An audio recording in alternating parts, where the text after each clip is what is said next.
یہ حقیقت ہے کہ جو قوم اپنی ماضی سے کٹ جاتی ہے وہ اپنے مستقبل کے لیے کوئی ٹھوس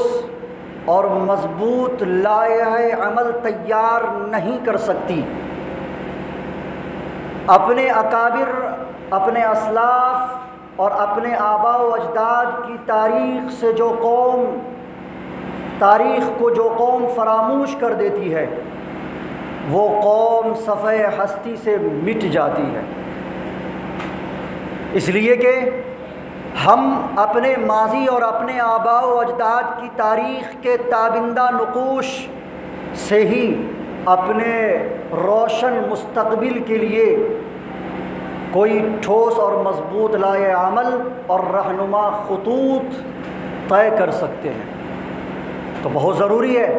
کہ ہم اپنے آباء و اجداد کی تاریخ کو یاد رکھیں، اپنے اکابر و اسلاف کی قربانیوں کے واقعات کو اپنے دل و دماغ میں محفوظ رکھیں۔ یہ ملک ہندوستان جو بہت خوشحال تھا اور اس پر مسلمانوں نے 850 سال تک حکومت کی، آخر کے چند صدیوں میں انگریز کے ناپاک قدم اس پر پڑے اور اس سے پہلے ان کی ناپاک نگاہیں اس پر اٹھیں، اور 14ویں صدی عیسوی کے آخر میں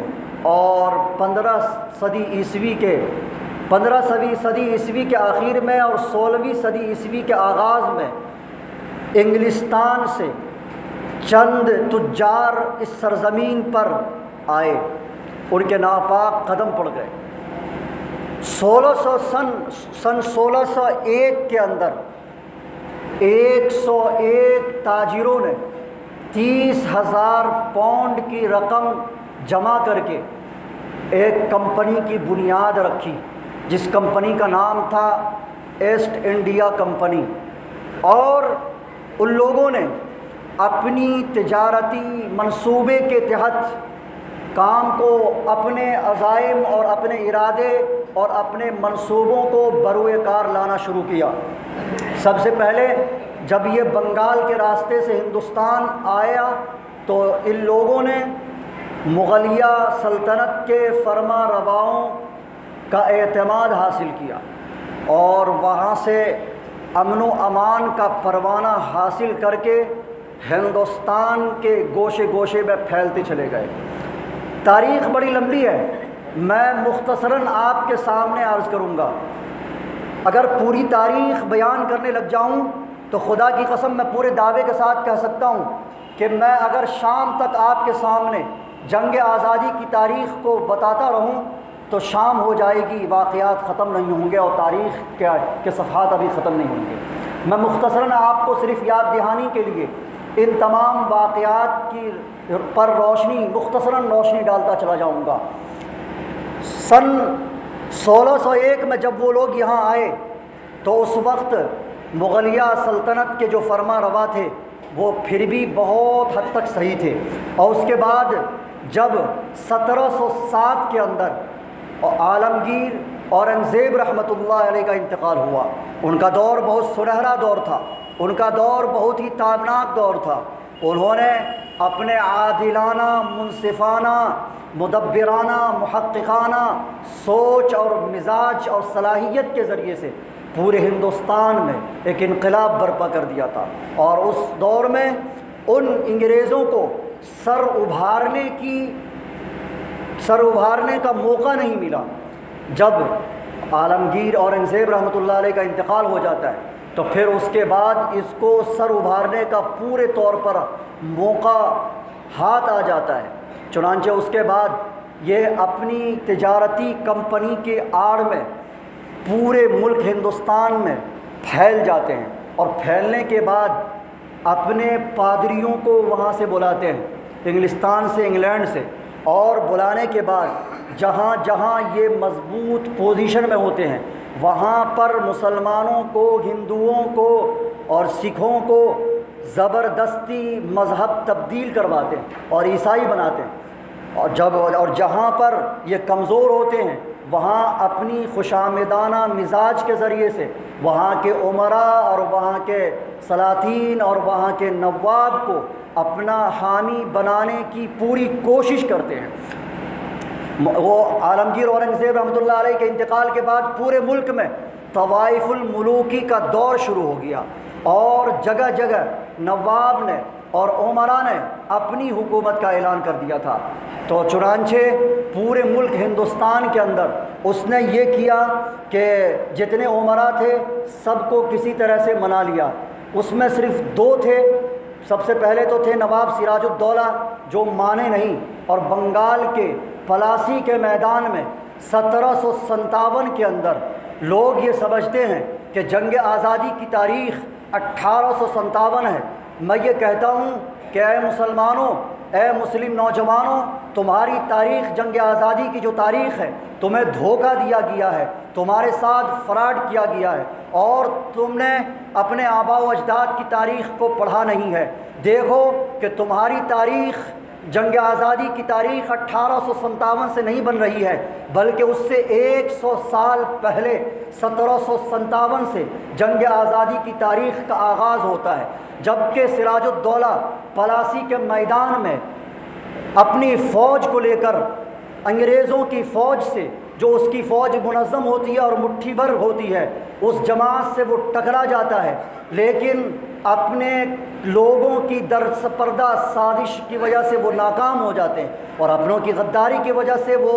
شکست فاش انہیں تسلیم کرنی پڑتی ہے، اور وہ اس طرح سے میدان ہار جاتے ہیں۔ اس کے بعد وہ بنگال میں پورے طور پر مضبوط ہو جاتے ہیں انگریز، اور اس کے بعد آگے بڑھتے ہیں۔ پورے ہندوستان کے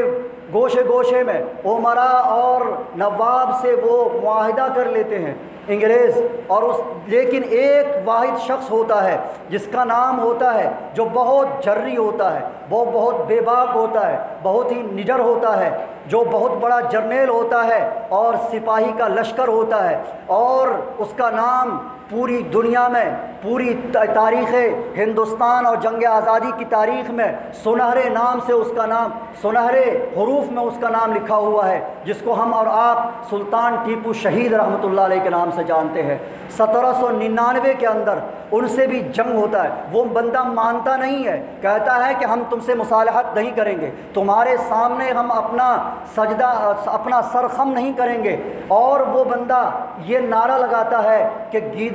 شیر کی ایک دن کی زندگی گیدڑ کی 100 سالہ زندگی سے بہتر ہے، میں تمہارے ساتھ کسی طرح سے مصالحت کے لیے تیار نہیں ہوں۔ چنانچہ انگریز اپنی فوج کو لے کر اس پر فوج کشی کرتا ہے اور اس سے لڑنے کے لیے تیار ہو جاتا ہے۔ چنانچہ اس کا جو جنرل ہوتا ہے ہارڈ میکالے، اور اسی طرح سے ایک اور اس کا ایک جنرل ہوتا ہے، اور جو اس کا لشکر کا امیر ہوتا ہے، وہ اپنی فوج کو لے کر سلطان ٹیپو شہید رحمۃ اللہ علیہ سے مقابلے کے لیے جاتا ہے، اور جب مقابلہ کرتا ہے تو یہاں پر میر جعفر نے دھوکہ دیا تھا، وہاں میر صادق نے دھوکہ دیا، جس کو علامہ اقبال نے اپنے شعر میں کہا، ننگ دی ننگے ایمان ننگے وطن، ننگ دی ننگے ایمان ننگے وطن، جعفر از بنگال صادق از دکن، کہ وہاں بنگال میں میر جعفر کی غداری کی وجہ سے نواب سراج الدولہ نے شکست کا سامنا کیا، اور دکن کے اندر سلطان ٹیپو شہید رحمۃ اللہ علیہ نے میر صادق کی غداری کی وجہ سے شکست کا سامنا ان کو کرنا پڑا، اور 3 دن تک ان کی لاش یوں ہی پڑی رہی۔ وہ اتنا بڑا بے باک انسان تھا، اتنا بڑا نڈر اور جری انسان تھا اور جرنیل تھا کہ انگریز کے فوج کے امیر کو اور وہاں کے کمانڈر کو ان کے لاش کے قریب بھی جانا گوارا نہیں تھا، ڈرتے تھے وہ لوگ۔ 3 دن تک ان کی لاش پڑی رہی۔ 3 دن کے بعد اس کے فوج کا کمانڈر ان کے لاش پر ایک پاؤں رکھ کر اپنا جھنڈا بلند کرتا ہے اور یہ کہتا ہے کہ آج سے ہندوستان ہمارا ہے۔ تو 1799 کے اندر سلطان ٹیپو شہید رحمۃ اللہ علیہ کی شہادت ہوتی ہے۔ پھر اس کے بعد 1803 کے اندر پھر وہ دہلی کی طرف بڑھنا شروع کرتے ہیں۔ دہلی میں صرف مغلیہ سلطنت کا جو دائرہ کار ہوتا ہے وہ پورے دہلی میں سمٹ کر رہ جاتا ہے، اس کا نظام دہلی سے سے باہر نہیں چل پاتا ہے، اس کا دائرہ اختیار صرف اور صرف دہلی کا مرکز ہوتا ہے اور دہلی کے اطراف میں۔ تو وہ جب دہلی کی طرف بڑھتا ہے، اس کے بعد اس وقت کا جو بادشاہ ہوتا ہے 1803 کے اندر شاہ عالم، اس سے جبراً لکھواتا ہے کہ تم اس پر معاہدہ کرنے کے لیے تیار ہو جاؤ اور لکھو کہ خلق خدا کی، ملک بادشاہ سلامت کا، اور اب سے حکم بہادر کمپنی کا یعنی ہمارا ہوگا۔ چنانچہ اس وقت مسند درس پر بیٹھ کر حدیث کا درس دینے والا، قرآن کا درس دینے والا، بصیرت نگاہ رکھنے والا شاہ ولی اللہ محدث دہلوی کا سچا جانشین اور وارث حضرت شاہ عبدالعزیز محدث دہلوی رحمۃ اللہ علیہ نے اس واقعے کو دیکھا تو وہ بھانپ گئے کہ اب یہ ہندوستان جو دارالاسلام تھا یہ دارالحرب ہو چکا ہے۔ چنانچہ انہوں نے 1803 کے اندر جنگ آزادی کے لیے جہاد کا فتویٰ دیا، اور فتویٰ کیا دیا، یہ کہا کہ آج سے یہ ملک ہمارا غلام ہو گیا ہے، اور اس ملک ہندوستان کے ہر فرد پر یہ فرض ہے کہ وہ جنگ آزادی کے لیے اور جہاد آزادی کے لیے اپنی جان اور اپنے مال کی قربانی پیش کرے اور آگے آئے۔ چنانچہ ان کا یہ فتویٰ خرمن انگریز پر برق تپاں بن کر گرا، اور پوری انگریز کی دنیا میں ہلچل پیدا ہو گیا، اور پھر یہ کہ کھلبلی آ گئی، ایک زلزلہ سا برپا ہو گیا، اور انگریز نے ان کو سلا دیا، ان کو نظر بند کر دیا، ان کو زہر دیا، جس کی وجہ سے ان کی بینائی جاتی رہی اور ان کی جائیداد کو قرق کر لیا گیا۔ پھر اسی طرح سے انہوں نے وہ مرد مجاہد، اور چونکہ وہ روحانی قوت سے سرشار بندہ جو مرد مجاہد تھا اور مسند درس پہ بیٹھ کر خلق خدا کی ایک مدت سے خدمت کرتا آ رہا تھا، اور اس کے دل کے اندر اپنے باپ شاہ ولی اللہ محدث دہلوی رحمۃ اللہ علیہ کی روح سمائی ہوئی تھی، اور اس مرد مجاہد نے ہمت نہیں ہاری، انہوں نے اپنے جانشین اور وارثین کو کھڑا کر دیا، اپنے جانشین کو کھڑا کیا، اپنے وارثین کو اور روحانی اولاد کو پیدا کیا۔ اپنے مرنے سے پہلے انہوں نے سید احمد شہید رحمۃ اللہ علیہ، سید اسماعیل شہید رحمۃ اللہ علیہ، سید حافظ ضامن شہید رحمۃ اللہ علیہ،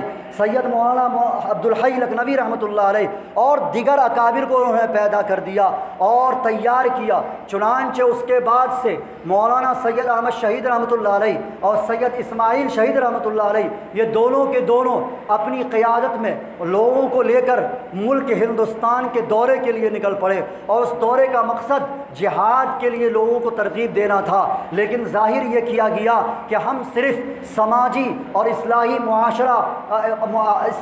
معاشرے کی اصلاح چاہتے ہیں، یعنی اصلاح معاشرہ کے لیے ہم دورہ کر رہے ہیں، اس لیے کہ اگر وہ اعلان کرتے کہ ہم جہاد کے لیے لوگوں کو اکٹھا کر رہے ہیں تو اس وقت چونکہ انگریز مضبوط پوزیشن میں آ رہے تھے تو ان کے سر کو کچل دیا جاتا، ان کی تحریک شروع میں ہی ناکام ہو جاتی،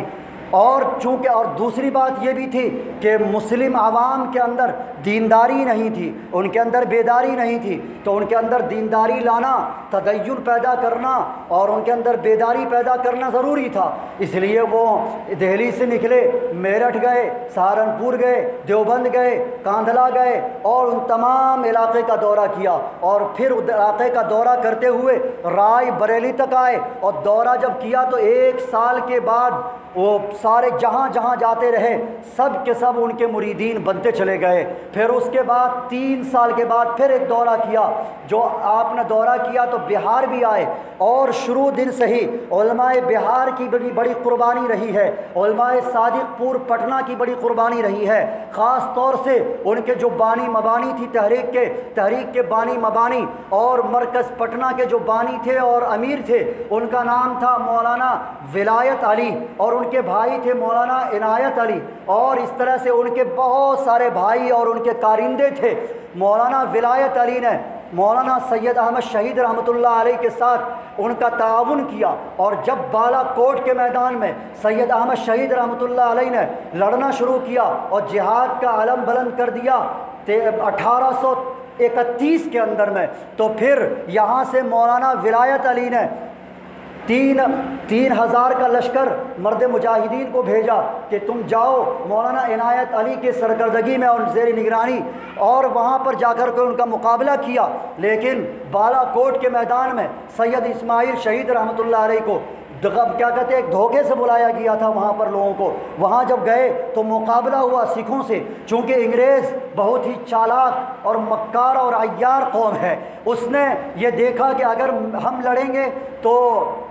یہاں ہماری طاقت کمزور ہو جائے گی، لہٰذا ان کو آپس میں لڑا دو۔ سکھوں کو کھڑا کر دیا، اور سکھ جو تھے ان کے حلیف تھے، انگریز کے حلیف تھے، سکھوں کو کھڑا کیا اور سکھوں کا اور مسلمانوں کا مقابلہ ہو گیا۔ صوبہ سرحد پر بھی، سرحد جو علاقہ ہے وہاں پر بھی مقابلہ ہوا، بالا کوٹ کے میدان میں مقابلہ ہوا۔ بالا کوٹ کے میدان میں راجہ رنجیت سنگھ کے بیٹے شیر سنگھ سے مقابلہ ہوا۔ اس نے اللہ کے نبی صلی اللہ علیہ وسلم کی شان میں گستاخی کی۔ ایک بہت ہی دل افروز اور بصیرت افروز اور ایمان افروز واقعہ ہے۔ مسلمانوں، آج بھی الحمدللہ ہمارے اندر وہ جذبہ بیدار ہے، آج بھی وہ ایمانی قوت زندہ ہے، آج بھی وہ ایمانی روح ہمارے اندر الحمدللہ زندہ ہے کہ جب بھی رسول اللہ صلی اللہ علیہ وسلم کی شان میں کہیں سے بھی گستاخی کا کوئی بھی شوشہ چھوڑا جاتا ہے، الحمدللہ ہم مسلمان ایک مرتبہ ایک پلیٹ فارم پر جمع ہو جاتے ہیں۔ کیا بریلی اور کیا دیوبندی، کیا اہل حدیث اور کیا مودودی اور جماعت اسلامی، سب کے سب متحد ہو کر جناب محمد الرسول اللہ صلی اللہ علیہ وسلم کی ناموس کی تحفظ کے لیے اور ختم نبوت کے تحفظ کے لیے کھڑے ہو جاتے ہیں۔ اور اسی وقت تو یہ جو جذبہ ہے وہ بہت پہلے سے چلا آ رہا ہے۔ سید احمد شہید رحمۃ اللہ علیہ جب میدان جنگ میں تھے اور جہاد کر رہے تھے اور مقابلہ کر رہے تھے، کسی سکھ نے اللہ کے نبی صلی اللہ علیہ وسلم کی شان میں گستاخی کر دی۔ سید احمد شہید رحمۃ اللہ علیہ نے قسم کھا لی کہ خدا کی قسم میں اس وقت تک مروں گا نہیں اور اس دنیا سے جاؤں گا نہیں جب تک کہ تمہارے سر کو تن سے جدا نہ کر دوں، تم کو یہاں پورے اس تمہارا خاتمہ نہ کر دوں۔ چنانچہ وہ مرد مجاہد جب اس نے قسم کھا لی تو اللہ کے نبی صلی اللہ علیہ وسلم نے کہا کہ بہت سے غبار آلود پریشان حال بکھرے ہوئے بال اور پریشان حال انسان جب قسم کھا لیتا ہے ابرہ اللہ تو اللہ تعالیٰ اس کو بری کر دیتا ہے اپنی قسم میں۔ سید احمد شہید رحمۃ اللہ علیہ کا واقعہ اسی طرح کا دل افروز واقعہ، ایمان افروز واقعہ ہے کہ سید اسماعیل شہید رحمۃ اللہ علیہ نے جب قسم کھا لی تو ایک سکھ نے پیچھے سے ان کا وار کیا اور تن سے سر جدا ہو گیا ہوا ہے۔ آپ اپنے ہاتھ میں تلوار لیے ہوئے ہیں، سر آپ کے جسم پر نہیں ہے اور دوڑے ہوئے چلے جا رہے ہیں۔ اور جس سکھ نے اللہ کے نبی صلی اللہ علیہ وسلم کی شان میں گستاخی کی تھی اس کے پیٹ میں جا کر کے اپنے نیزے کو یا تلوار کو گھسیڑ دیتے ہیں، وہ بندہ بھی گرتا ہے اور سید اسماعیل شہید رحمۃ اللہ علیہ بھی گر جاتے ہیں، اور اس طرح سے اللہ تبارک و تعالی ان کو اپنی قسم میں بری کر دیتے ہیں۔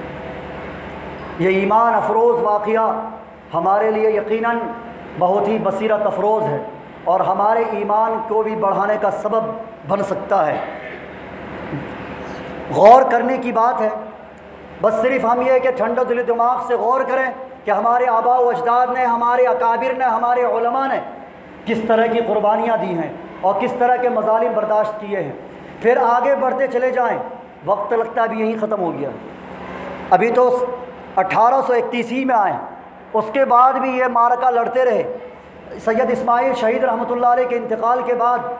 علماء صادق پور میں مولانا ولایت علی جو ان کے اجل خلفاء میں تھے، انہوں نے بھی اس تحریک کو پورے طور پر زور و شور کے ساتھ آگے بڑھایا اور انہوں نے بھی پورے ملک کا دورہ کیا۔ جب ملک کے دورے کے لیے نکلے تو انگریز نے ان کا محاصرہ کیا اور محاصرہ کرنے کے بعد ان کو گرفتار کر کے پھر پٹنہ بھیج دیا، 2 سال کے لیے نظر بند کر دیا، لیکن یہ مانے نہیں اور اسی طرح سے وہیں بیٹھے بیٹھے اپنے مریدین کو آرڈر دیتے رہے اور حکم دیتے رہے اور اپنا منصوبہ بتاتے رہے اور ان کے مطابق وہ لوگ عمل کرتے رہے اور کام کرتے رہے۔ ایک محاذ تو یہ تھا۔ دوسرا محاذ اپنے علماء بہار کے اندر یہاں پر منگیر کا تھا، جو منگیر بہت ہی مشہور ہے اسلحہ سازی میں۔ آج بھی منگیر کے اندر اسلحہ تیار ہوتے ہیں، جو پرانے زمانے کی ایک روایت ہے۔ منگیر کے اندر مغل بازار تھا جس کو منگل بازار بنا دیا گیا ہے۔ وہاں سے اسلامی تشخص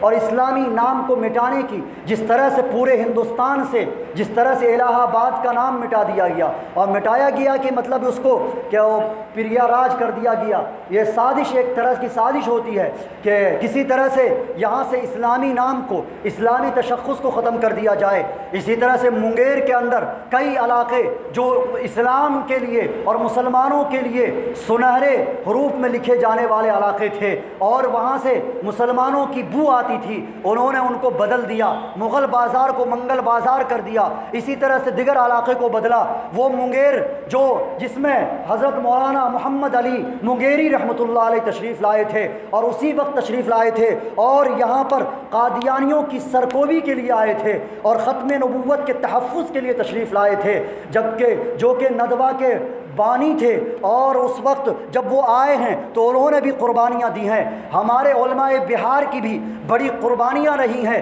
جنگ آزادی کے اندر، لیکن یہ ہے ہمیں افسوس یہ ہے کہ ہماری قوم کے بچے ان تاریخ کو پڑھتے نہیں ہیں۔ ہم لوگ اس تاریخ سے اپنے آپ کو صرف نظر کیے ہوئے ہیں۔ ہمیں ضرورت اس بات کی ہے کہ ہم اپنے اکابر و اسلاف کی تاریخ کو پڑھیں، ہم اپنے بزرگوں کی تاریخ کو، ان کی قربانی کو یاد کریں، ان کے واقعات کو پڑھ کر ان سے سبق لیں۔ ہم اپنے ماضی کے روشن اور تابناک تابندہ نقوش سے ہی اپنے مستقبل کے لیے کوئی مضبوط اور ٹھوس لائحہ عمل تیار کر سکتے ہیں۔ آگے 1857 کا بھی واقعہ ہے، انشاءاللہ پھر موقع ملے گا تو بیان کیا جائے گا، چونکہ اگر 1857 کے واقعے میں ہم چلتے ہیں تو اس کے بعد پھر 1867 کے اندر قیام دارالعلوم دیوبند کا بھی واقعہ آتا ہے، پھر اس کے بعد جمعیت انصار کے قیام کا واقعہ آتا ہے، تحریک ریشمی رومال کا واقعہ آتا ہے، پھر اسیر مالٹا جناب حضرت مولانا شیخ الہند محمود الحسن دیوبندی رحمۃ اللہ علیہ کا،